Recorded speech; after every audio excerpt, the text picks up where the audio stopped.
নমস্কার, কলকাতা টিভিতে আপনাদের স্বাগত। আমি আশিস চট্টোপাধ্যায়। আজকে স্বাধীনতা দিবস উপলক্ষে যেমন সরকার বা রাষ্ট্রের পক্ষ থেকে অনুষ্ঠান হয়েছে, প্রধানমন্ত্রী বক্তৃতা করেছেন, রাজ্যে রাজ্যে অনুষ্ঠান হয়েছে, তেমনি রাজনৈতিক দলগুলো তাদের সদর দপ্তরে বা অন্যান্য দপ্তরে স্বাধীনতা দিবস পালন করেছেন।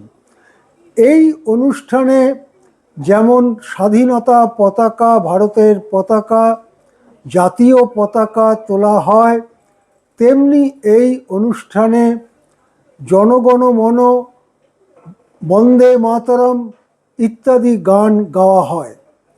কংগ্রেস অফিসেও এইরকম অনুষ্ঠানে উপস্থিত ছিলেন কংগ্রেসের সভাপতি মল্লিকার্জুন খাড়গে, প্রবীণ নেত্রী সোনিয়া গান্ধী, লোকসভায় বিরোধী দলনেতা রাহুল গান্ধী সহ নেতৃত্ব এবং কর্মীরা।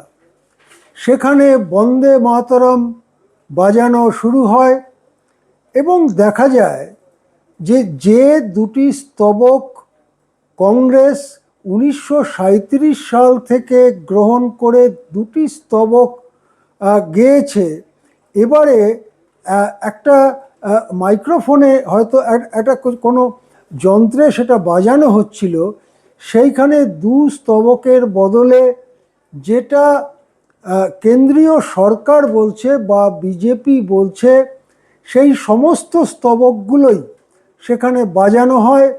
যখনই প্রথম দুটি স্তবক ছাড়িয়ে পরের জায়গায় গানটি চলে যায়, দৃশ্যতই রাহুল গান্ধী, মল্লিকার্জুন খাড়গে, সোনিয়া গান্ধীরা যথেষ্ট বিরক্ত হয়ে পড়েন।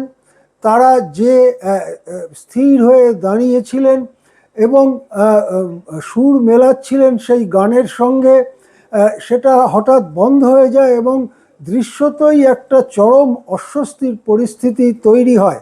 যাই হোক, তারা আবার সেখানে দাঁড়ান এবং গানটি শেষ পর্যন্ত পুরোটাই সেখানে বাজানো হয়। তারপরে জাতীয় পতাকা তোলা হয়।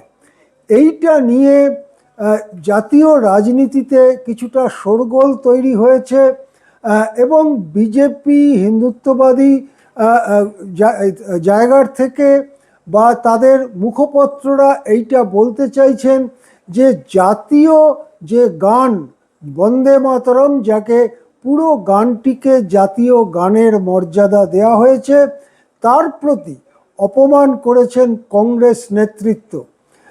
সেই ব্যাপারে এই যে অভিযোগ এসেছে, সেই ব্যাপারে স্পষ্টাস্পষ্টি বক্তব্য জানিয়েছেন কংগ্রেস নেতারা।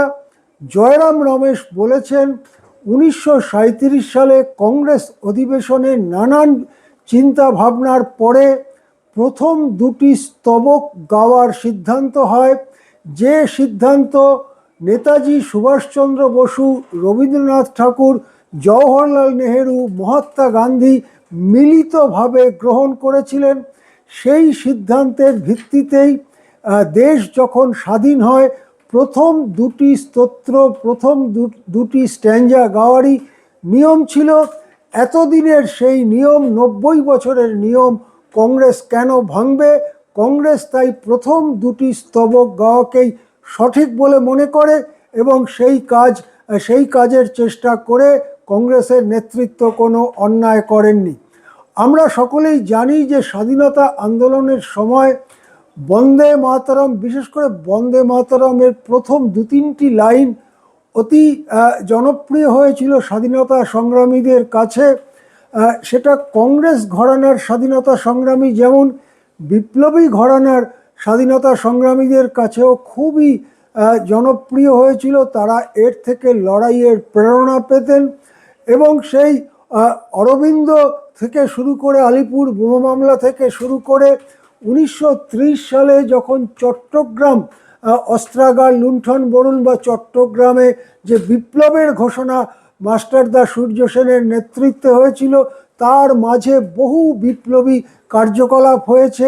এই সর্বক্ষেত্রে আমরা দেখেছি বন্দে মাতরম এটা একটা ধ্বনির মতো, যুদ্ধের ধ্বনির মতো তারা উচ্চারণ করেছেন।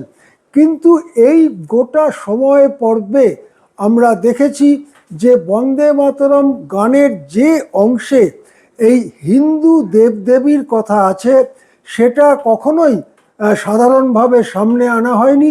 মূলত বন্দে মাতরমের প্রথম স্তবক এবং কখনো কখনো দুটি স্তবকই গাওয়া হতো।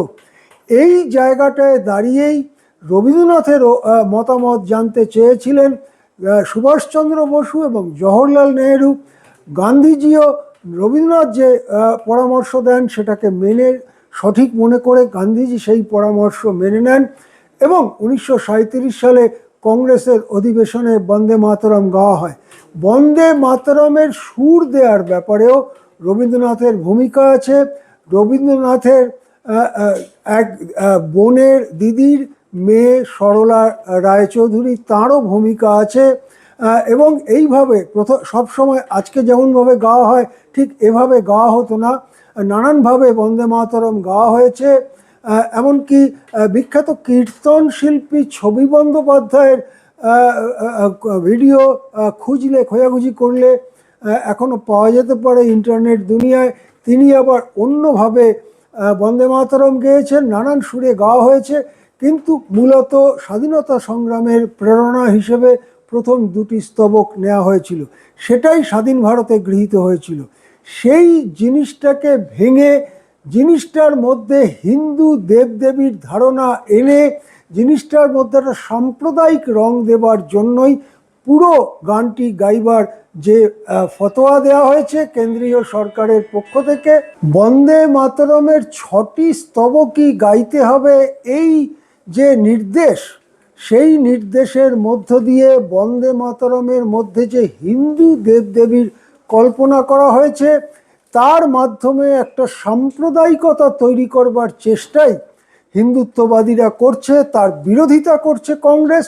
সুতরাং কংগ্রেসের যে কথা সেটা স্বাধীনতা সংগ্রামের যে মূল আত্মা, স্বাধীনতা সংগ্রামের যে মূল স্পিরিট তার সঙ্গে সঙ্গতিপূর্ণ। সেই কাজ করতে চেয়েছিলেন, কিন্তু জানি না কারা সেই বাজানোর দায়িত্বে ছিলেন, তারা কোত্থেকেই বা এলেন এবং কীরকম দক্ষতার পরিচয় কংগ্রেসের কেন্দ্রীয় অফিসে দেওয়া হয় যে পুরো গানটি সেখানে বাজিয়ে দেওয়া হয়, সেটা সম্পর্কে আমার সেই জন্যে 6টি স্তবককে নিয়ে সাম্প্রদায়িকতার যে চেষ্টা করেছে কেন্দ্রীয় সরকার, তার বিরোধিতা করেছে কংগ্রেস এবং তারা ঠিক কাজই করেছে বলে অনেকেই মনে করেন। এক্ষেত্রে আরও একটি কথা রয়েছে যে এমনটা মনে করা হয় যে বঙ্কিমচন্দ্র চট্টোপাধ্যায় প্রথমে দুটি স্তবকই লিখেছিলেন এবং সেটি একটি পত্রিকায় প্রকাশিত হয়েছিল। পরবর্তীকালে তিনি যখন আনন্দমঠ উপন্যাস লেখার হাত দেন তখন সেই উপন্যাসের গল্পের প্রয়োজনে তিনি সেই দুটি স্তবকের পরে আরও কয়েকটি স্তবক যোগ করেন। সুতরাং বঙ্কিমচন্দ্র প্রথম যে অংশটি লিখেছিলেন সেই অংশটি রবীন্দ্রনাথের পরামর্শে গ্রহণ করা হয়েছিল। এইটাও কিন্তু এক্ষেত্রে অত্যন্ত গুরুত্বপূর্ণ। এখন বন্দে মাতরমকে পুরো 6টি স্তবক সহ চাপিয়ে দেওয়ার যে প্রবণতা তৈরি হয়েছে সেটাও নিশ্চয়ই দেশবাসী লক্ষ্য করছেন এবং দেশবাসী তাদের প্রতিক্রিয়া নিশ্চয়ই জানাবেন। এখন এ পর্যন্তই, দেখতে থাকুন কলকাতা টিভি।